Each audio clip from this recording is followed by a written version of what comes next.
Captain Alina Torres stood at the observation deck of Earth's Deep Space Monitoring Station Arcadia, her dark eyes fixed on the holographic display that showed an unprecedented surge of quantum signals from the Carina Nebula. After 15 years of scanning the cosmos for signs of intelligent life, humanity had grown accustomed to the silence of space. But today was different. "Captain, you need to see this." Lieutenant James Chen's voice carried an urgency that made Torres turn immediately. "The quantum signal. It's not random. It's a pattern we've never seen before." Torres moved swiftly to the main control center, where Chen's fingers danced across the holographic interface. The signal's visualization pulsed with an eerie regularity that couldn't be natural. As she watched, the computer's translation matrix began decoding the alien transmission. Help. Critical. Extinction level event. Cosmic anomaly. Coordinates attached. Any species with capability. Please respond. The message repeated in cycles, each iteration carrying the same desperate tone. Torres felt her heart rate quicken as she realized the implications. This wasn't just first contact. It was a cry for help from an advanced civilization. "Get me Admiral Harrison," Torres ordered, her voice steady despite the adrenaline coursing through her veins. "And start analyzing those coordinates." Within hours, the Arcadia's command center had become a hub of frenzied activity. Admiral Sarah Harrison's holographic form dominated the central briefing area, her weathered face grave as she listened to the preliminary reports. "The signal originates from a species calling themselves the Zereth," Torres explained, pulling up the decoded data streams. "According to their transmission, they're facing an approaching cosmic anomaly that their technology can't counter. It's some kind of space-time distortion that's threatening their home system." Harrison's hologram leaned forward, her eyes narrowing. "And why haven't other spacefaring civilizations responded? Surely we're not the only ones who received this signal." Dr. Yuki Tanaka, the station's chief xenophysicist, stepped forward. "That's the fascinating part, Admiral. The signal mentions that several advanced species have already declined assistance. The anomaly appears to generate conditions that would be lethal to most known forms of life. The energy readings we're detecting." She paused, double-checking her data. "They're off the charts. The kind of environment that would reduce most organic matter to its base atoms." A strange smile crossed Harrison's face. "Most organic matter, except perhaps that evolved on a certain death world we call home." The implication hung in the air. Humanity, born on a planet that would be considered a nightmare by most galactic standards, might be uniquely suited to attempt a rescue. Earth's extreme gravity, harsh radiation, and volatile climate had forged a species capable of surviving conditions that would kill most other forms of life. "What are you suggesting, Admiral?" Torres asked, though she already knew the answer. "I'm suggesting, Captain, that it's time to show the galaxy what Deathworlders can do when they decide to help." Harrison's hologram straightened. "Assemble a briefing for the Security Council. I want a full assessment of our capabilities versus the known parameters of this anomaly. If there's even a chance we can help these people, we're going to take it." As the command center erupted into renewed activity, Torres found herself staring at the repeating distress signal. The Zereth had no way of knowing that their call for help would reach a species that had evolved under conditions most advanced civilizations would consider impossible, a species that had turned their harsh evolutionary heritage into a strength. The next 48 hours saw Earth's major powers unite with unprecedented speed. The Security Council's decision was unanimous. Humanity would attempt what other species had deemed impossible. As Torres coordinated the initial response from Arcadia, reports flooded in of ships being mobilized, crews volunteering, and resources being allocated. "Send a response to the Zereth," Harrison commanded in their final briefing. "Tell them that help is coming. Tell them." She paused, choosing her words carefully. "Tell them that the species they're about to meet evolved on a world that makes their cosmic anomaly look hospitable. Tell them that humanity accepts their challenge." As Torres composed the message, she couldn't help but feel a surge of pride. Humanity had spent centuries wondering if they were alone in the universe, only to discover that their supposedly harsh evolution had prepared them for a moment like this. They would show the galaxy that being Deathworlders meant more than just surviving. It meant having the strength to help others survive too. The response from the Zurith was immediate and filled with a mixture of disbelief and desperate hope. They had never heard of humans before, had no idea that a species existed that might withstand the conditions that had driven away all other potential rescuers. As Torres read their reply, she realized that humanity's first major interaction with galactic civilization would not be through trade, diplomacy, or war, but through an act of salvation that only Deathworlders could attempt. "Prepare for immediate deployment," she announced to her crew. "We're about to make history." The orbital shipyards above Earth buzzed with unprecedented activity as humanity prepared its response to the Zyrith distress signal. Admiral Harrison stood aboard the bridge of the HFY, watching as the massive rescue fleet took shape against the backdrop of her home planet. 5 of Earth's most advanced vessels, each specially modified for the mission ahead, represented the pinnacle of human engineering and determination. Final modifications to the thermal shielding are complete, Chief Engineer Marcus Wong reported, his hologram flickering slightly as he transmitted from the engineering deck. "We've incorporated the new metamaterial layers. They should hold up against radiation levels that would melt conventional starship hulls." Harrison nodded, but her attention was drawn to a new alert flashing across her command console. "What's this?" Another transmission from the Galactic community. The message came from the Collective of Advanced Species, a coalition of civilizations that had previously attempted and failed to help the Zurith. Their warning was clear. Humans were grossly underestimating the danger they faced. "They say we're committing suicide," Communications Officer Priya Patel summarized, her voice tight with controlled anger. "The collective claims they lost 3 ships just attempting to approach the Anomaly. They're formally requesting we abandon the mission." Harrison's response was to pull up the latest sensor data from the deep space probes they'd sent ahead. The cosmic anomaly that threatened the Zyrith home system defied conventional physics, a tear in space-time that generated conditions similar to the core of a dying star. The energy readings were beyond anything humanity had encountered, but not beyond what they had prepared for. "Send them our thanks for their concern," Harrison replied, a hint of steel in her voice. "But remind them that humans have a long history of achieving the impossible. Forward them the specifications of our modified ships. Let them see exactly what Deathworlders can build when properly motivated." The next 12 hours were a blur of final preparations. The rescue fleet consisted of the flagship Hyperion, accompanied by the Prometheus, Atlas, Helios, and Artemis.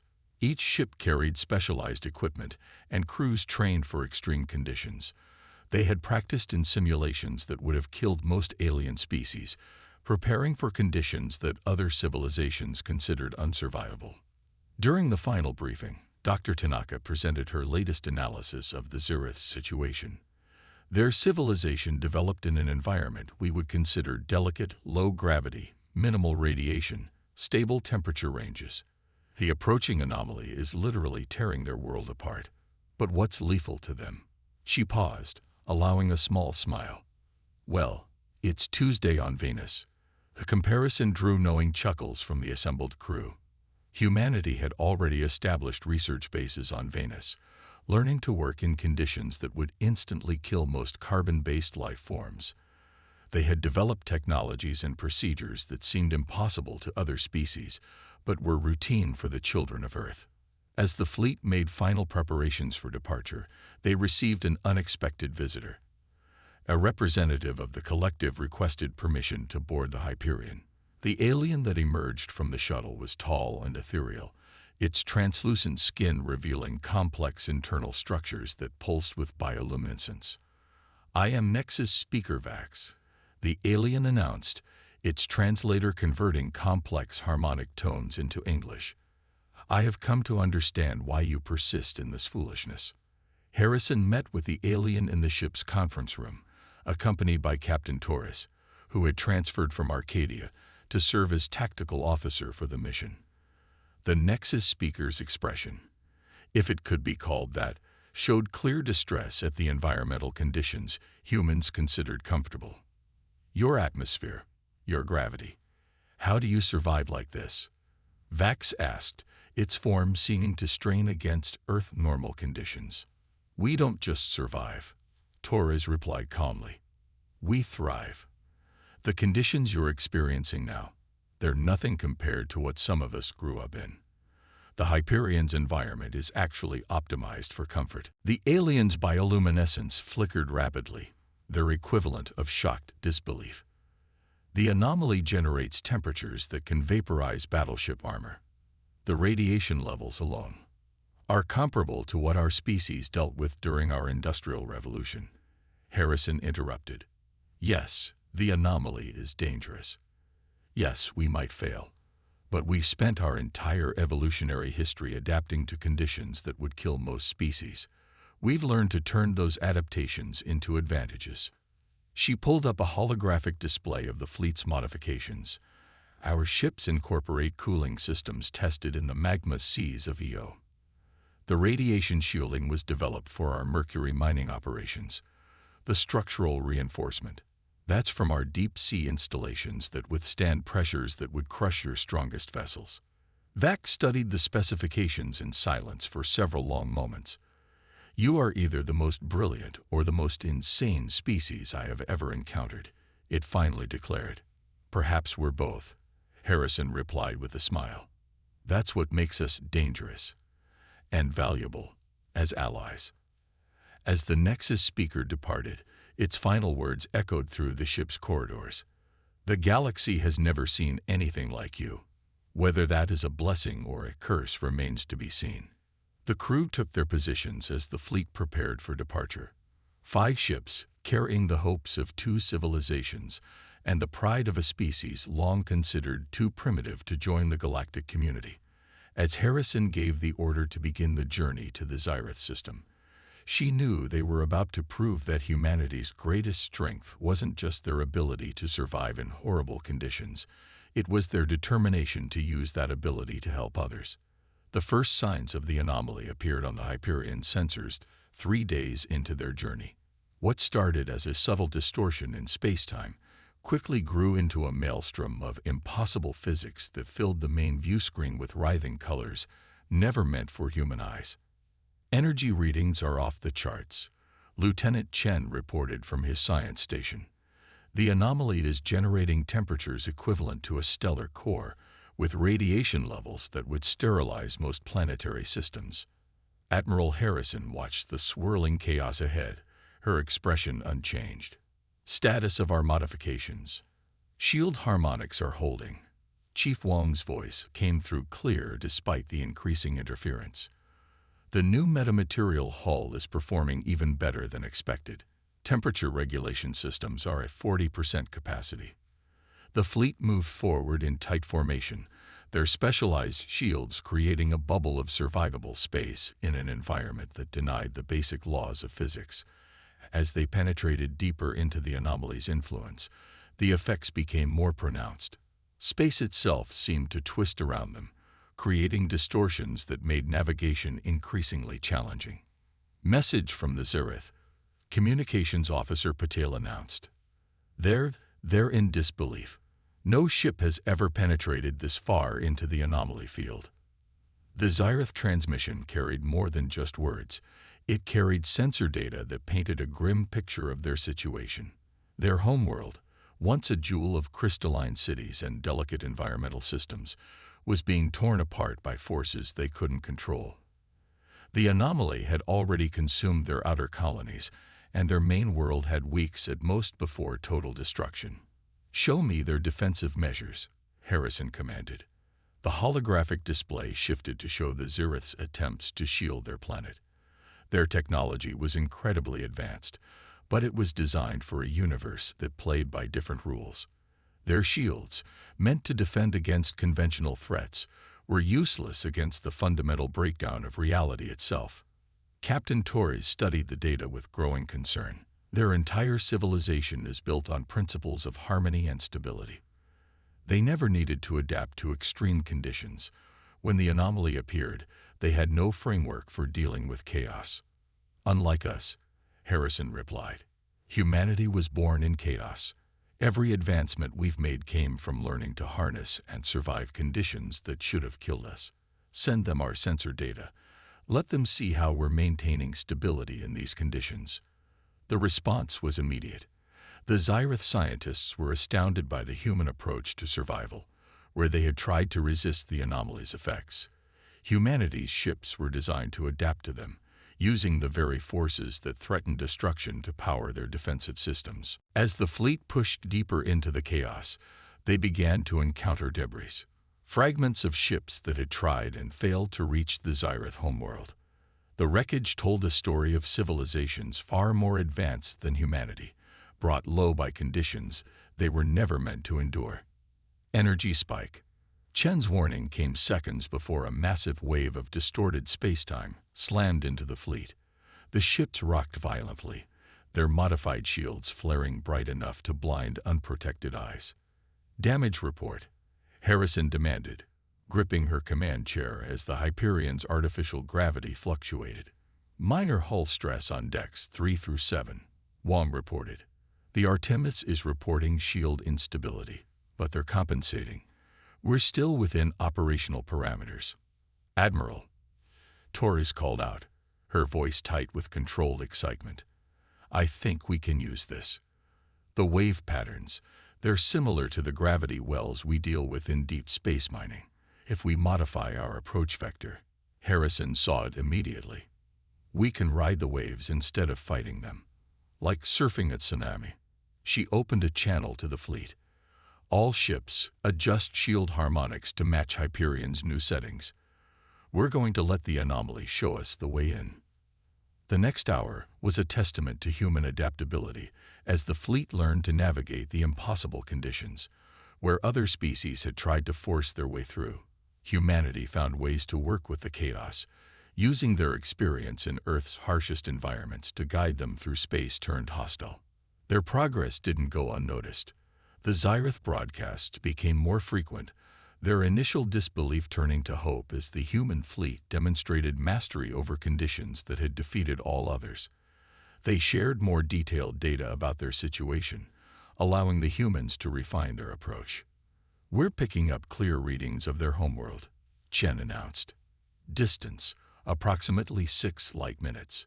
The anomaly's effects are strongest between us and them."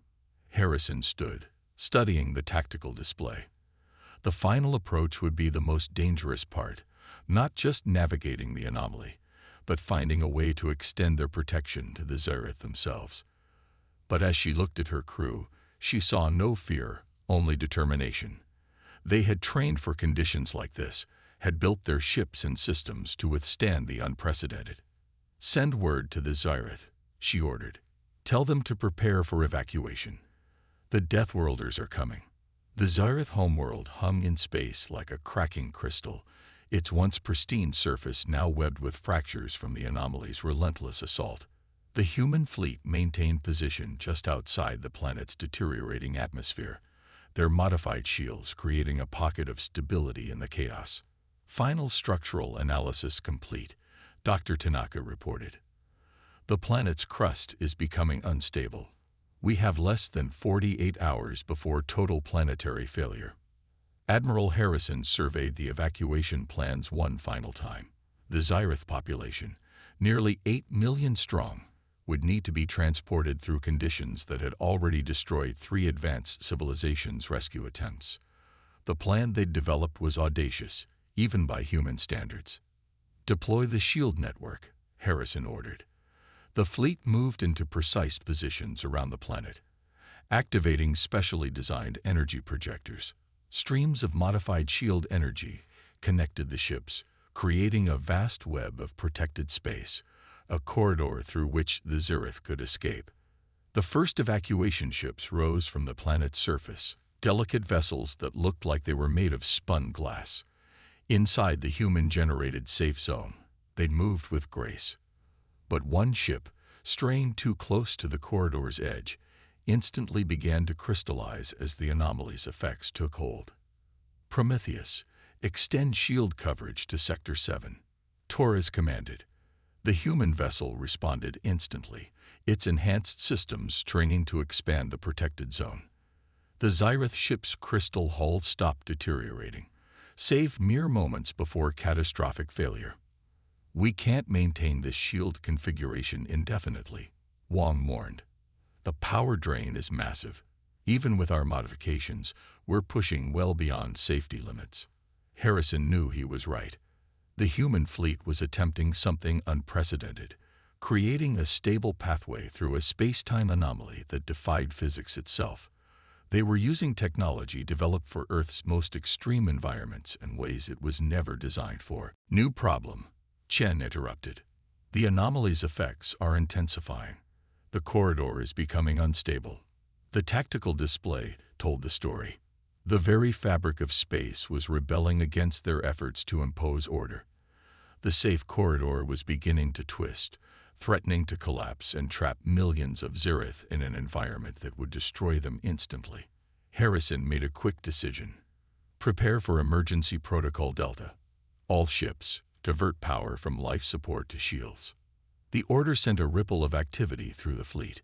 Delta Protocol was considered an absolute last resort, maintaining shields by reducing their own environmental protections to critical levels. It meant exposing the human crews to conditions that would kill most species instantly. "Activating emergency protocols," Wong confirmed. The internal temperature of all 5 ships immediately began to rise as life support power was redirected. Radiation levels inside the vessels spiked to levels that would have already killed most carbon-based life forms. But the humans didn't die. They endured. Their bodies evolved on a death world, adapting to conditions that their own technology could barely measure. Bridge crews switched to emergency breathing apparatus as atmospheric pressure fluctuated wildly. Engineers worked in temperatures that would cook most organic matter. The Xyrith watched in astonishment as their rescuers deliberately subjected themselves to increasingly hostile conditions to maintain the evacuation corridor. Their transmissions were filled with a mixture of horror and awe as they realized what the humans were willing to endure to save them. "Admiral," a Xyrith leader's voice came through, distorted by interference. "Your people, the conditions you're exposing yourselves to, our sensors indicate they're beyond survivable limits." Harrison managed a grim smile despite the sweat pouring down her face. The bridge temperature had reached levels that would have triggered automatic shutdowns on most alien vessels. Survivable is a relative term. On Earth, we call this summer in Death Valley. The evacuation continued for 36 hours straight. Human crews worked in rotating shifts, their bodies pushing the boundaries of endurance as they maintained the impossible corridor through the anomaly. The Xyrith ships moved steadily through the protected space, carrying their civilization to safety. As the last transport cleared the corridor, sensors indicated the anomaly was reaching critical levels. The planet below was beginning to break apart, gravity itself losing its hold on the crystalline world.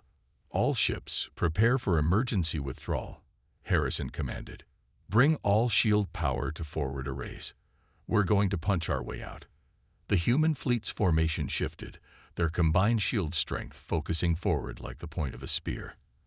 As they accelerated away from the dying world, the anomaly seemed to rage against their escape, throwing distortions of space-time that would have atomized normal matter. But these weren't normal ships, and these weren't normal crews. These were humans, Deathworlders, who had turned their harsh evolution into a strength. Their ships, built with technology forged in Earth's most hostile environments, carved a path through the impossible. The Xyrith fleet followed in their wake, protected by the bubble of stability generated by human determination and engineering. Behind them, their homeworld finally succumbed to the anomaly's effects, shattering into crystalline fragments that were quickly consumed by the chaos.